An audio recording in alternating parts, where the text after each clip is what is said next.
UN Deputy High Commissioner for Human Rights Nada Al-Nashif warned Sri Lanka that as long as an accountability deficit remains, the international community should include use of accepted principles of universal and extraterritorial jurisdictions to investigate and prosecute alleged perpetrators.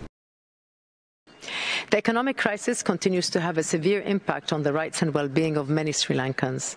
Discussions with creditors are underway, and although this year the International Monetary Fund approved a financial support package, which is an important first step, it is crucial to ensure that the burden of potential reforms does not further compound inequalities. Robust safety nets and social protection measures are needed to shelter the most vulnerable from the negative spillovers of economic restructuring. It is also vital to address the underlying factors of the crisis, including corruption, which was a loud and essential demand of the protests that took place last year.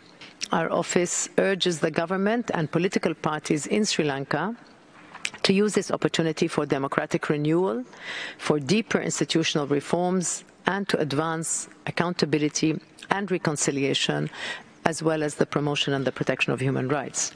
Sri Lanka has witnessed too many ad hoc commissions in the past that failed to ensure accountability. Accountability remains the fundamental gap in attempts to deal with the past, and as long as impunity prevails, Sri Lanka will achieve neither genuine reconciliation nor sustainable peace. Fundamentally, it is and remains the responsibility of the Sri Lankan authorities to directly acknowledge past violations and undertake credible investigations and prosecutions alongside other accountability measures. However, as long as this accountability deficit remains, the international community can and should play complementary roles.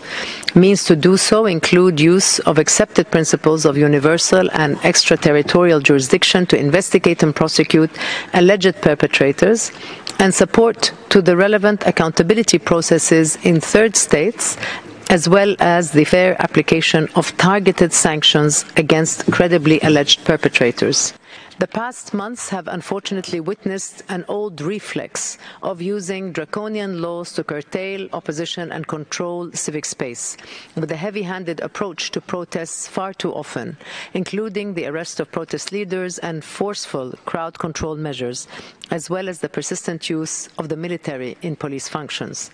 Recent arrests over statements made during comedy performances and of members of parliament engaged in protests exemplify this concern. Sri Lanka responded to the comments made in the oral update. Political stability has been restored while conditions on the ground have improved considerably for the people. Sri Lanka has categorically rejected the external evidence gathering mechanism established following resolutions 46/1 and 51/1, which will have wide-ranging legal and political implications. Notwithstanding its position and despite the severe constraints, Sri Lanka actively and constructively engaged with the regular human rights mechanisms.